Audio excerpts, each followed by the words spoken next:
Welcome to the Cake Therapy Podcast, a slice of joy and healing with your host, Dr. Altricia Foster. This is a heartwarming and uplifting space that celebrates the transformative power of baking therapy. The conversations will be a delightful blend of inspirational stories, expert insights, and practical baking tips. Each episode will take listeners on a journey of self-discovery, emotional healing, and connection through the therapeutic art of baking. There's something here for everyone, so lock in and let's get into it.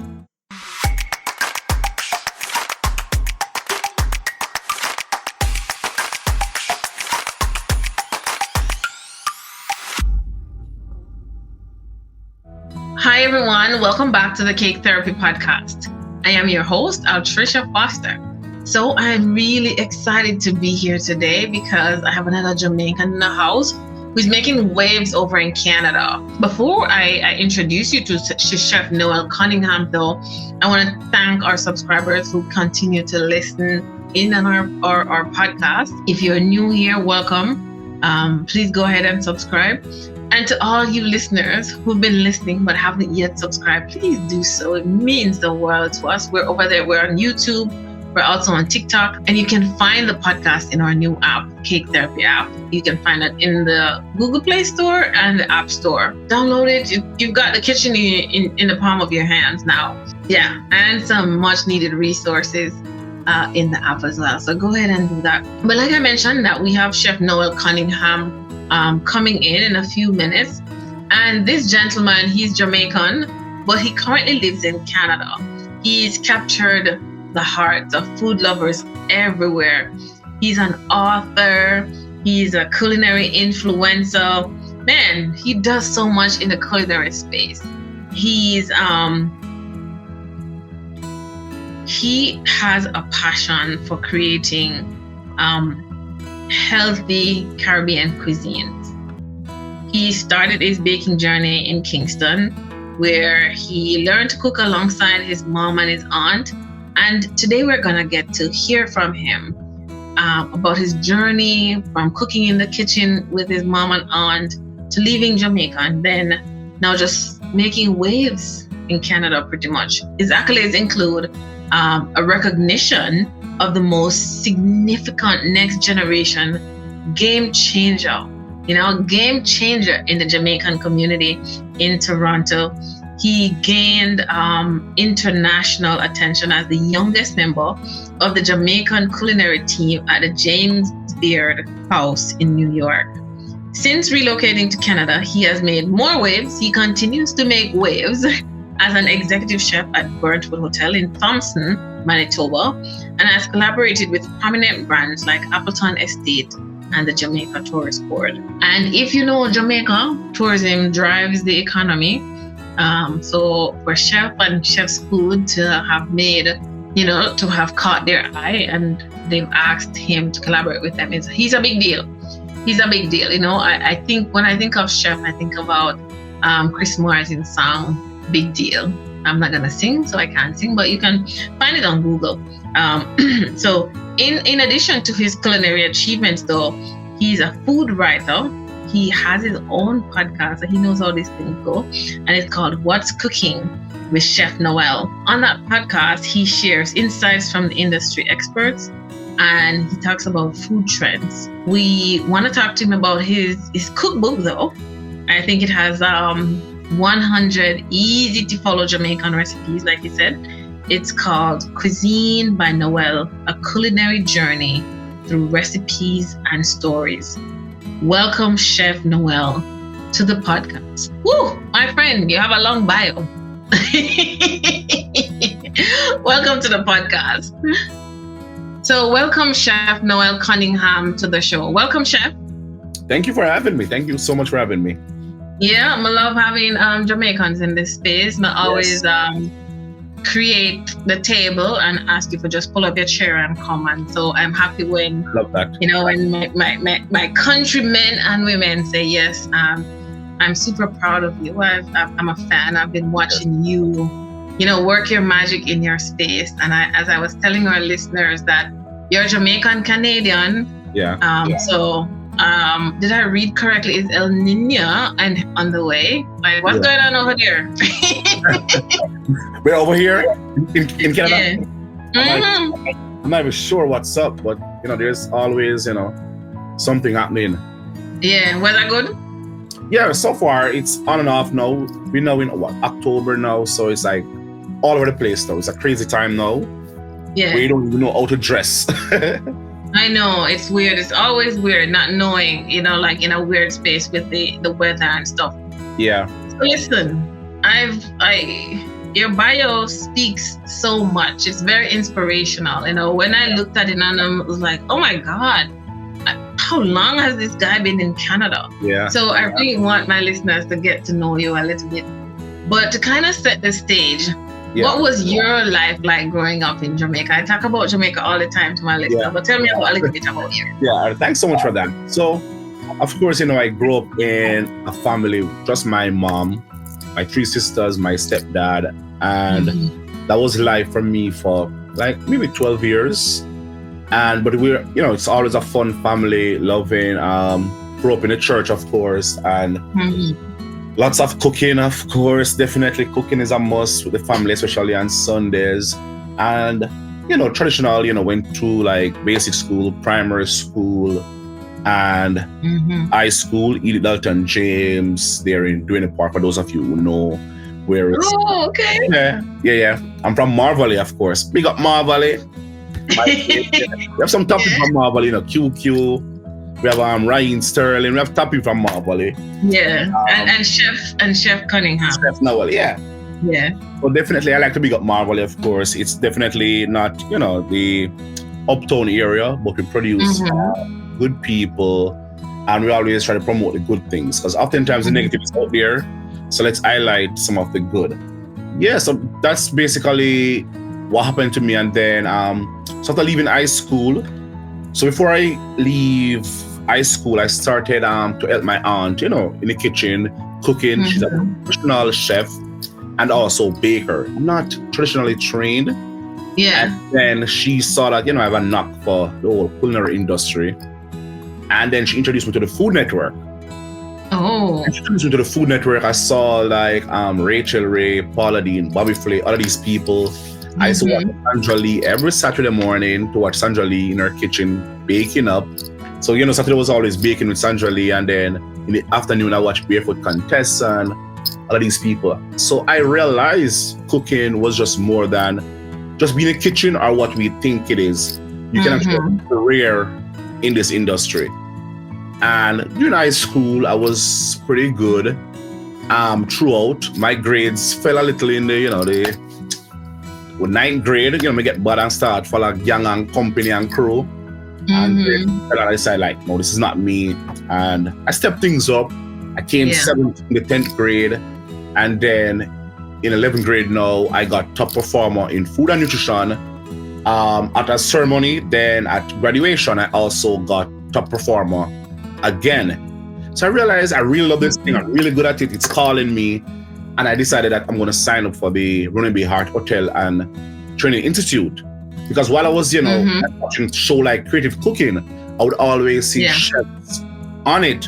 And then you would see, that subtitle, Runaway Bay HEART Hotel. So I was truly inspired on to go to Runaway Bay HEART Hotel, because I want to be like those chefs. And pretty much that's what I did. I applied. They're like, we're not going to get in. Of course, I did. After leaving high school, I leave with like 760 subject. Started work at Kingston bookshop for a few months. Went to Runaway Bay HEART Hotel. Then I started working in the hotel industry. And then the rest is history, that's just my journey. Yeah. Marvally to St. Anne to, back to Kingston again, working as head chef at age 21. And, that's how I got my little rise in the culinary world. And like Entertainment Report, the Observer, Gleaner, and then I made a name for myself then at the age of 21.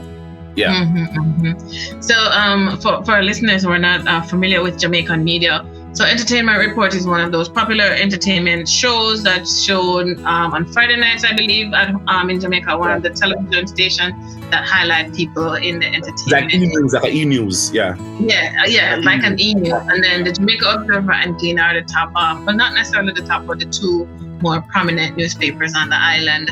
So last year, our foundation established like an annual award for excellence at the Heart NTA in Runaway Bay. So we have a little bit of alignment there. But tell me a little bit about how important of a role did that institution play in your culinary journey? What did it do for you? That's a great question. You know, I love Art Trust so much. And I never, like dreamt of going to like university. My ambition and my goal was to go to Heart because I'm a practical person and I know what it entails. And when I was going to high school, I went up there for they have a tour, which we did. And I went up there and saw it and I know exactly that's where I want to go. Yeah. While I think it Runaway Bay HEART, it's an institution that make you like well-rounded. So we did like French, German, voice and speech, environment and tourism while we're doing culinary. So it's not just cooking and that's it. Then we have to do maths and English. So you leave well-rounded and ready for the industry. So for me, once you say that you're from Runaway Bay HEART Hotel, then you're definitely getting a job. Yeah. It's so funny where I was doing a practical one time at the Jamaica Pegasus and I walked in the kitchen and the guy was like, "You're from Runaway Bay HEART Hotel." I said, "How did you know that?" He said, "The way you attire yourself, your scarf, your this, your jacket is clean, it's ironed." Because those are some soft skills that the institution also instill in us. With our knife and fork. All of those and stuff, because most of the students, they are from like, the country, the rural part, there's a certain background. So they also give you that so you can go and face the world and you can fit in anywhere you go. And that's what I got from Runaway Bay HEART. And not just Runaway Bay HEART, I think Art Trust itself. Yeah. Itself. But big up Runaway Bay HEART, Of course. You feel like so that institution in itself prepared you for the wider world or to be working in these luxury resorts which you have in these kitchens. Talk to me a little bit more about how do you manage in these high pressured environments of working in luxury kitchens. So luxury resorts speak to people of lux and wealth and that kind of stuff. To me, when I think of that, tell me how much pressure and how you handle that. It's a lot of pressure. So when I leave Runaway Bay HEART, I started working at Edenism Hotel, which at the time was swinging, it was running, very busy. Top guests coming there, and it changed to super fun. I've also had the opportunity with Level 2 working at several hotels along the North Coast, like Bahia, Sanssouci, Breezes, all of those hotels I've worked as well.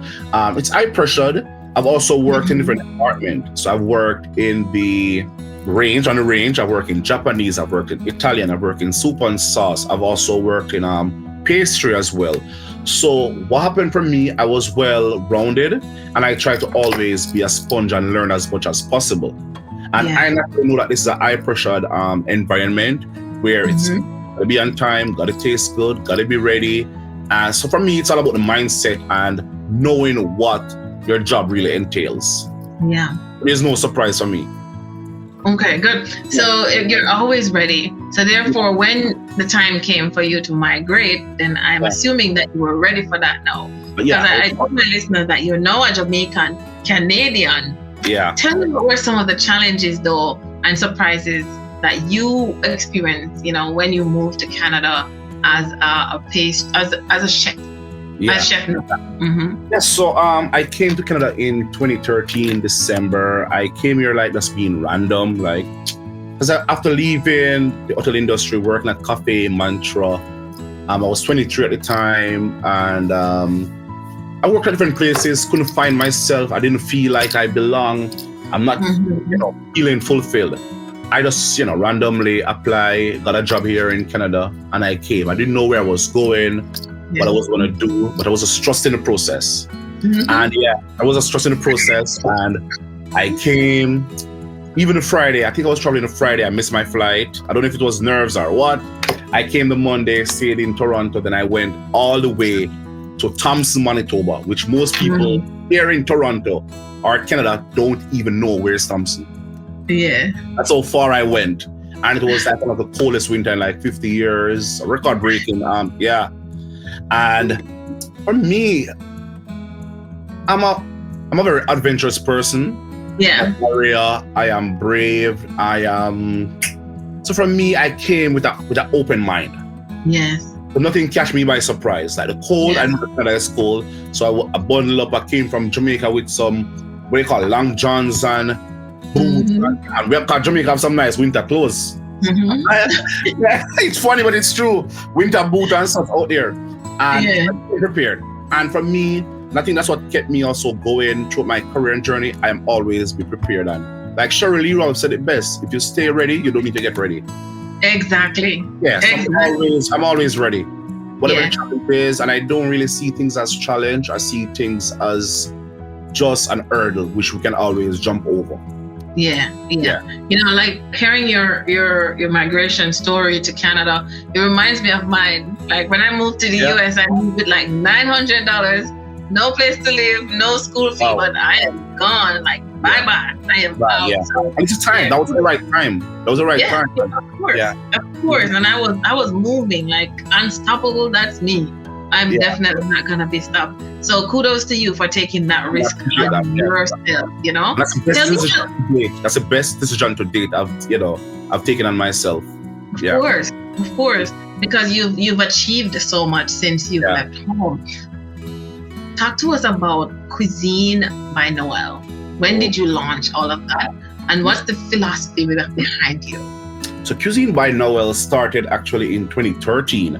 So while I was working at Cafe Mantra in Jamaica, where I got my brave closed down, and I was wondering, what am I going to do now? So I was there brainstorming one night. I wanted to create my catering business. So I was thinking of the name and this, and no name could come up. And I'm like, I'm going to go Cuisine by Noel. And I had to make my style, my way, my interpretation. Cuisine by Noel, my cuisine. So, and then I started slowly building the brand. And I was started doing a few catering in Jamaica, and then I migrated the December. Yeah. And I put it on the back burner a bit.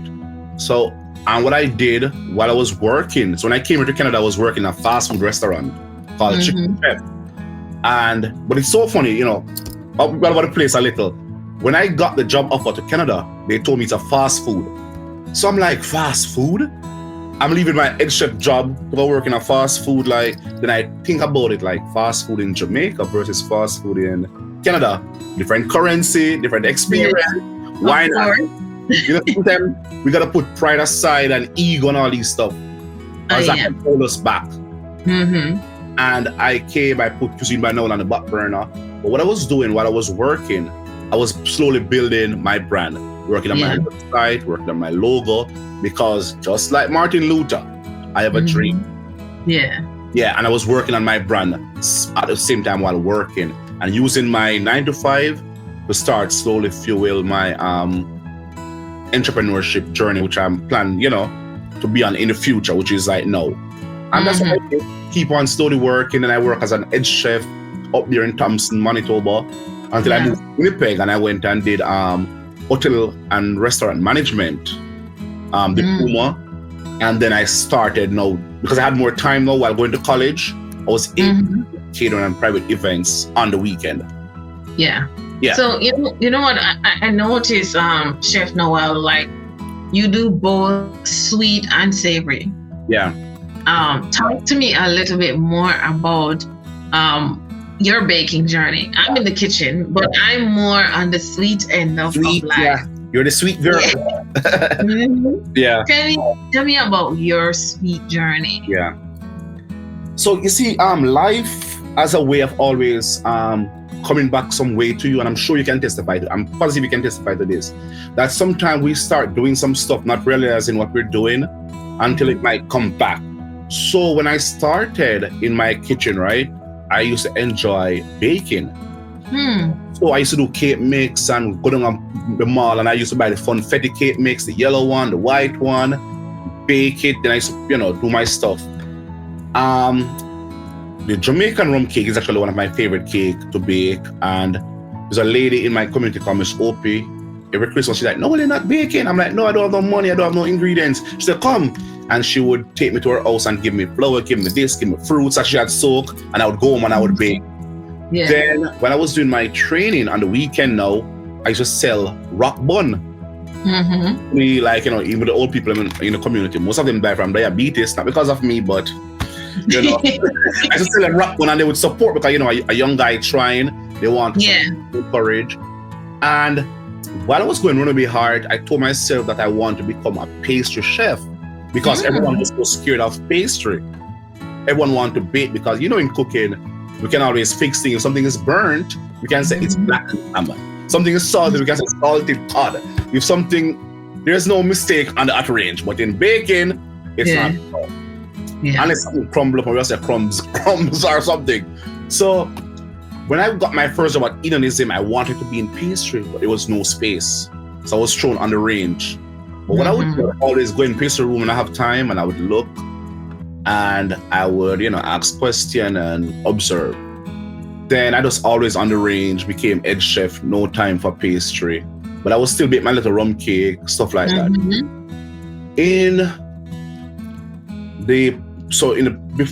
Before the pandemic, I'm like, I want to get back into pastry. I think I want to get back into pastry a little. And I was thinking as a chef, every chef should have at least some basic desserts that they can do.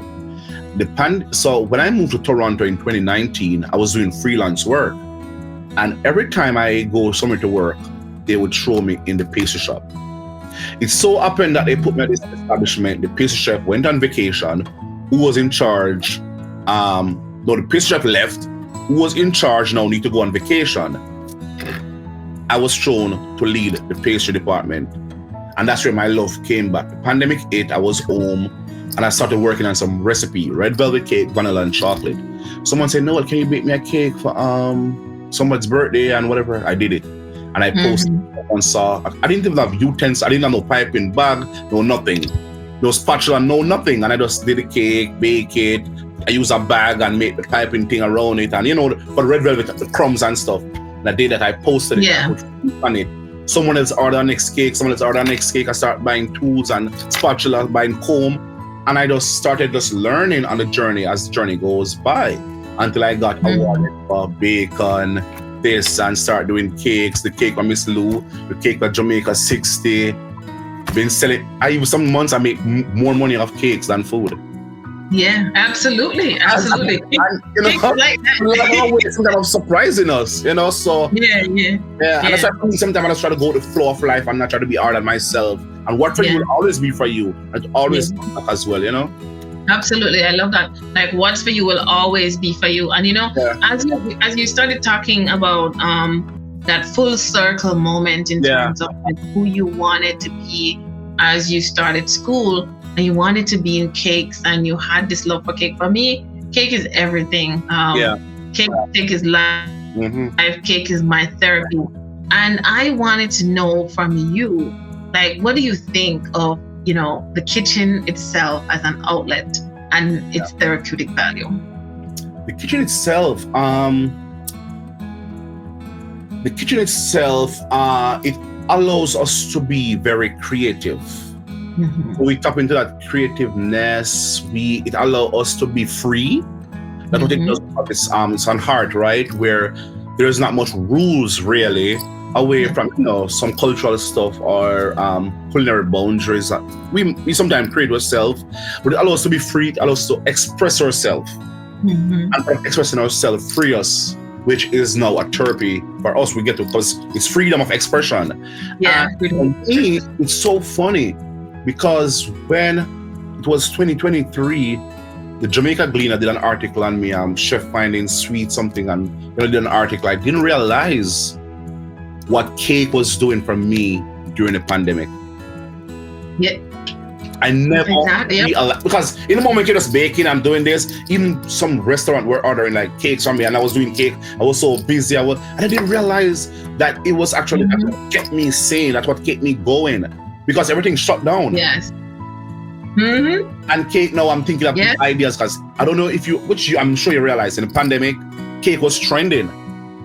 Yes. I was baking. Yeah. There were new styles coming out, new sprinkles, new this, new coloring. Yes. So cake started to become a whole different ball game. And I'm going, and even now, it's just like I see myself one of a bakery now. Yeah. It calms me, it's relaxing. You can be free. Sometimes I have no idea what I'm gonna do. Then my audience also sees the growth. You're like, Noel, I love this cake. Noel, I see the growth, not in a disrespectful way. Then some persons are amazed that you're a chef. How can you be able to bake and decorate? Yeah. And then some people can bake but they can't decorate. Some people can decorate but they can't bake. And I'm able to be able to cook, bake, and decorate. Yeah, man, you're skilled. You're well-rounded. Because me, I can only cook for my family. I'm definitely not the savory connoisseur. Yeah. But when it comes to sweets, holla. And I do agree that during the pandemic, it was good. It was busy, but it was fun that year. Yeah. I'm gonna say, that year was a good year. Yeah. Even though you were definitely locked inside. So I know that this industry is crazy in terms of how it keeps you busy and the burnout rate, the turnover rate. Yeah. Talk to me about what you do to prioritize your self-care. And I'm asking this because I have a lot of young bakers who are listeners to the podcast. So talk to us a little bit about your wellness, mental wellness in this demanding space of yours, and how you prioritize your own self-care. That's a great question, because for us, we have to prioritize self first, because if we're not good, if we're not okay, we can't produce and we cannot be productive.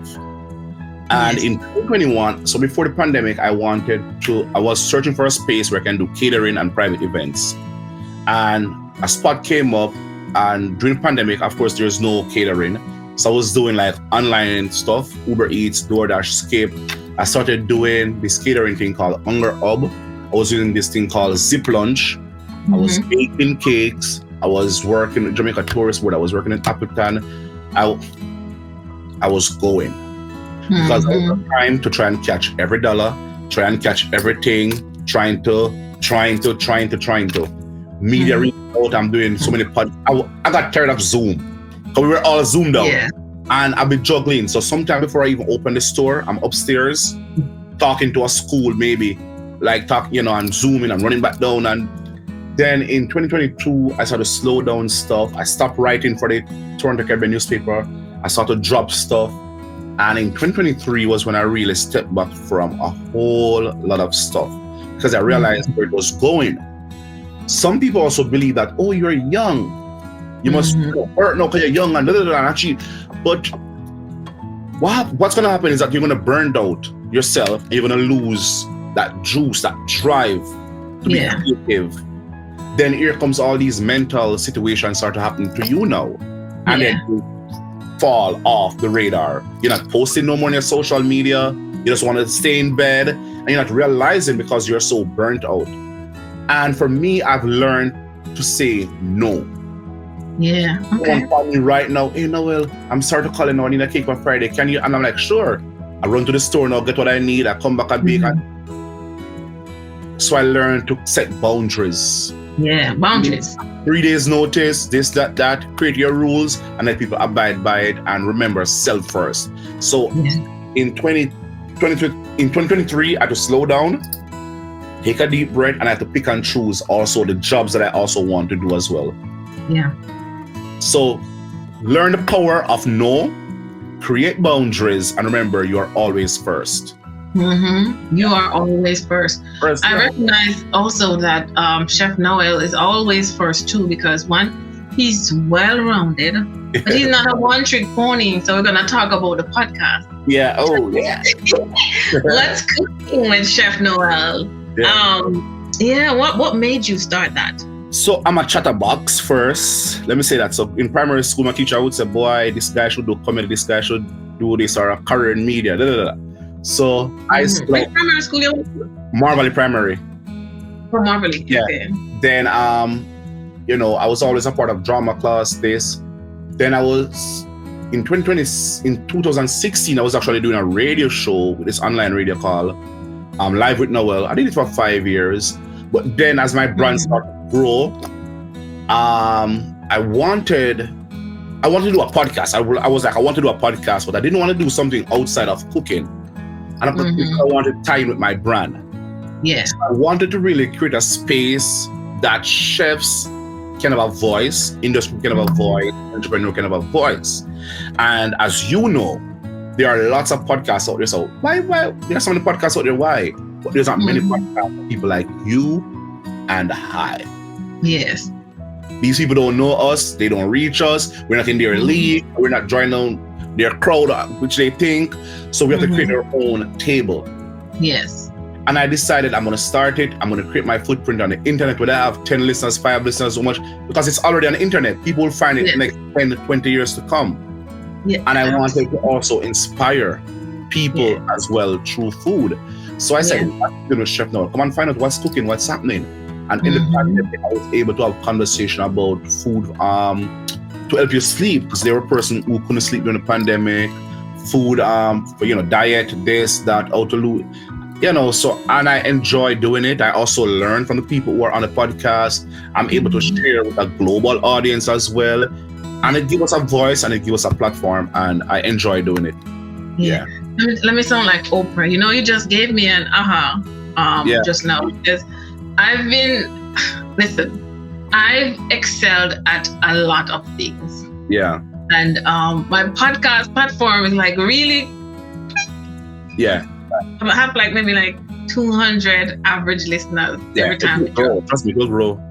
Yeah. So, you know, you gave me that just now. You just said, you know, it's there. It's going to always be there. 10 or 20 listeners. So, and you know, I'm too grateful, because there is a recent drop that has like over 1,000 listeners now. So I'm like, oh, you know what? I'd be grateful for the small moments and the growth that's taking place. So you just gave me an aha. So thank you for that. What I used to do when I recorded, so when I started recording my podcast, it would come out on a Sunday. So when I used to do my walk in the pandemic, I would listen to the podcast before it's out. Not like I'm the one who recorded it. And sometimes it's so funny, it's nice, I'm learning like I didn't do it. There was, then I changed the day when I put it out. I used to do it every Sunday evening. So this girl called me, like, send me a message, Noel, I'm running this morning and there's no podcast. And I'm like, really? So you don't know who is listening, who is depending on you. So for me, I realized, okay, no, you got to be consistent with it. Yeah, consistent. Also binge listen podcasts. So I also see the numbers from the top. It's growing because people are listening. So I don't care about the 10,000 and the 20,000. It's the footprint is there. Who want to listen. The information is there.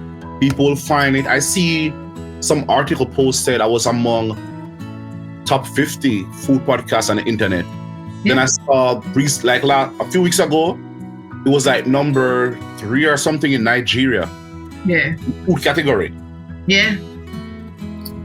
Come on. Even one person in Nigeria is listening.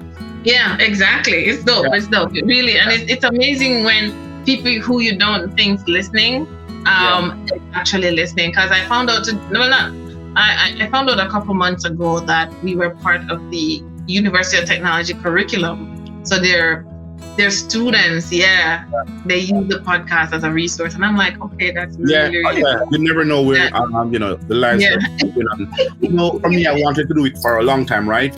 And I was on a friend podcast and I was telling him, hey, because he's a very tech savvy guy. I'm not really that tech in the whole podcast world. And he said, oh, well, because part of me is a little perfectionist, not really, but I want whatever I'm doing to be done at its best. Yeah. That can also be good, that can also be bad, because it delays you. And he said to me, Noel, don't wait for perfection, just start. And trust me, I did exactly that. I got my mic, I got my headphone, I do a little research, I got my software, I get my people on Zoom, I do this. Some audio could have been better, some whatever, but guess what? For me, it shows me the beauty in my journey. It shows me the growth when I look back. So all I'm saying, stop waiting for perfection and just start. Do it. Yeah, exactly. You hear what the chef said? He said to just do it. And for me, I'm you know what? I see so much. Like I'm here and I'm like, this is like the male version of me. Yeah. Like anything I think I just do. You know, I'm just always doing it because there's no limit, man. No, absolutely no limit. The only limit is what you put on yourself. Put on yourself, yeah. So, and then, Zero did I think the cleaner did a write up on it. This is a write up on the podcast, and I'm very proud of my journey. Whether it be cake, whether it be podcast, and for me, I want people to really, our students. Big up to my UTech students. They're always talking about Chef Noel, and even chefs goes up there and they're like, oh, Chef Noel, and I want them to see that you can be anything you want to be.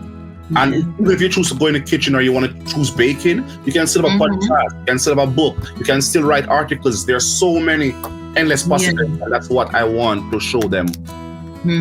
Yeah, there's no limit. Yeah. You mentioned a book. Because I also know that you wrote a book. Yes. Cuisine by Noel. It's called Cuisine by Noel, the title, yeah. Yes, Cuisine by Noel. What do you hope the readers learn about you and your cooking from? So the book has 100 recipes. It's layered with stories. And what I did with the book was it's kind of a mini autobiography as well through the book that shared my journey from when I was inspired by my mom and aunt in the kitchen and and it goes right back and when I was a baby. Yeah. So through the book, now we take you from being inspired, going to Runaway Bay Art Hotel, this, that, being at Mantra, my jobs, being on television, all of these stuff. So I want to show people the readers the journey, and when you open the book, the first thing said, if I can make it, you can make it too. Yeah. And that is a play on the stories as well as the recipes. The recipes are pretty simple, they're easy and they're straightforward, and if I can make it, you can make it. Not because I'm a chef. And then for the stories, my aim was for the high school students, the college student, anyone who aspired to even just be a chef. I wanted that book to really inspire somebody, a young guy from Mar Valley who didn't go to traditional high school, who went through all this, leave Jamaica, came to Canada with no family, no friend, no nothing, and, just follow my heartbeat. Yeah. And dance to my own drum. I want them to do the same and say, hey, sometimes I'm going to do this thing alone and do it big and bold. Of course, have to. And we recently launched an app, the Cake Therapy app, with like a similar modus operandi, I think, with just recipes in the palm of your hand, and I love that catchphrase of yours, like, if I can make it, then you can make it too. Yeah. Yeah. So I absolutely believe that. Just like the palm of the hand, right? People see the finished product of your cake. They see the finished product of us. You have a podcast, you have this, you have an award that you win and all these stuff. And they want to be like you. Oh, I want to be like you. But you can't just get there. It's a journey. And oftentimes you don't show the journey. They think, oh, this is it. Then people get stressed, they get angry because you're not being that. But it's a journey and everything is a process and it takes time. Yeah. Yeah. And in our research, we found out that you actually do have a second cookbook coming. Yes. And a dinner series. Right? So you see how it's up in your business. I know, right? I love a good researcher. Yeah. So tell me a little bit more about what to expect from these two projects that you're on. So my second book is actually like delayed, but I want to say delayed because I'm also a little crazy. I'm an energy person. I don't just do stuff because I want to have a second book or I want to have this, I want to have that. I must be, whatever I'm doing, I must be feeling it. Yeah. And I don't want to put out a book just because I want to do a second book. So I'm actually taking my time with it. And I also think, but my problem is I'm enjoying this book too much. So the book only has 30 recipes. And the idea came to me from, I think, like 2019. So I was going to turn 30 in 2020. So I was thinking about something for Dirty 30 and talking about 30 and whatever. And I'm going to say, that can be the next name for my book. And then when the pandemic happened, now I saw persons who were cooking a lot at home and stuff like that. And I thought to myself, I'm going to do my book, Dirty 30, where we bring back love in the kitchen. So instead of date night where we're going out or we're taking somebody to a fancy restaurant, let's cook at home. So this book is going to have, I think it's 5 chapters. Each chapter has 6 recipes, starting with breakfast in bed to dessert. So people not doing breakfast in bed no more, unless you're at the hospital. Once you're at the hospital. People do breakfast in bed. Thanks for the info. So I'm like, well, maybe I'm talking about me then. I'm talking about me. Yeah. Speak yourself. Yeah, speak for yourself. All right. So we need breakfast in bed again. So I put some tips in terms of what do you do before you think about breakfast in bed tomorrow. So today you'll be changing the sheets, put on your best, duvet or blanket, and you want to also do items that are not, crumbly and stuff like that. And it's quick. You're not waking up in the morning to make any noise. You also want to surprise the person as well. You want to also make sure the person's day is clear, because you don't want to walk in a room with breakfast in bed and the person has to go. That's not. So I'm doing some tips, and then I'm doing some recipes that would fit that. And then there's some play on words, like 50 Shades of Grey kind of vibe. Yeah. For adults. And then but I want to, and then for this book, I also want to encourage the males as well to really cook. So it's your birthday, and instead of your husband taking you out, but he can surprise you with so you walk in, there's candlelight, there's a quick cocktail like that he can make, and you're so blown away, you're so impressed. So that's what I want to bring out in this book. Okay. Yeah. I get the story that you're trying to create. So yeah, take your time. I have a second book coming out. Yeah. I'm enjoying the book as well. I'm enjoying the book myself. Yeah, absolutely. And you have to enjoy it. You really have to enjoy it. So my quick story, I do have a second book coming out as well. Nice. Yeah, it's coming out. And it came about, I was writing a story about grief because my mom's going through dementia. And I was like, grief and loss. Yeah. And the power of forgiveness. So I'm writing that book. Yeah. But then I haven't forgiven, but yet I'm also writing a story that hasn't really ended because my mom's still alive. Yeah. So I was like, no, let me do this in phases. So I just wrote a book called Lessons I Never Learned from My Father as I'm trying to pass. There's lots of emotions also attached to that. So you have to take your time with it as well, which people don't understand. Even when you're writing a book, there's a lot of emotions that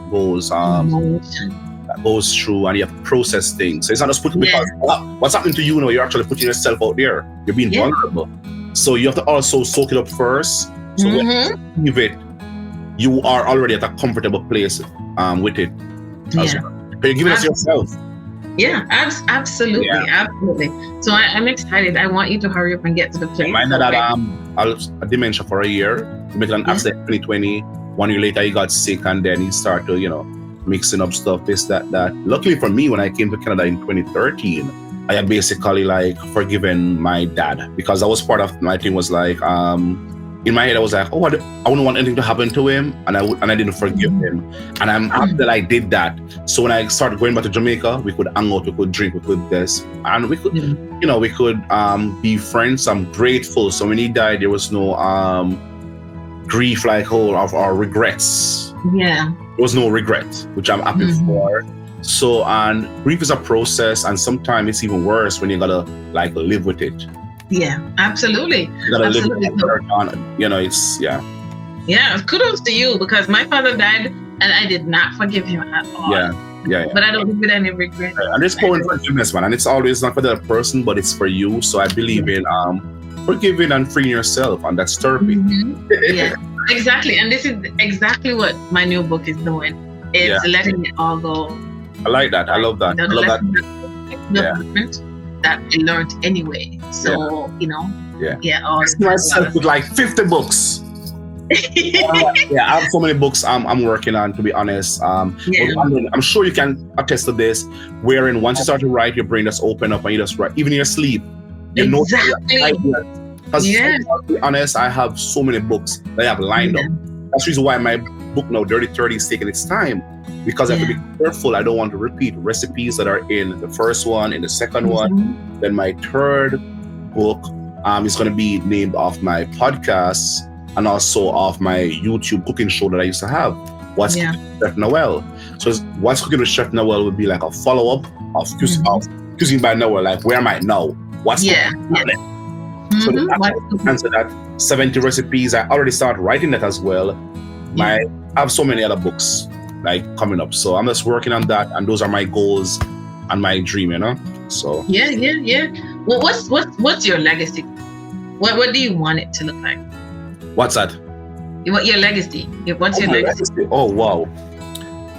It's so funny where I'm actually seeing my legacy already. Like yesterday, this teacher posted on Facebook.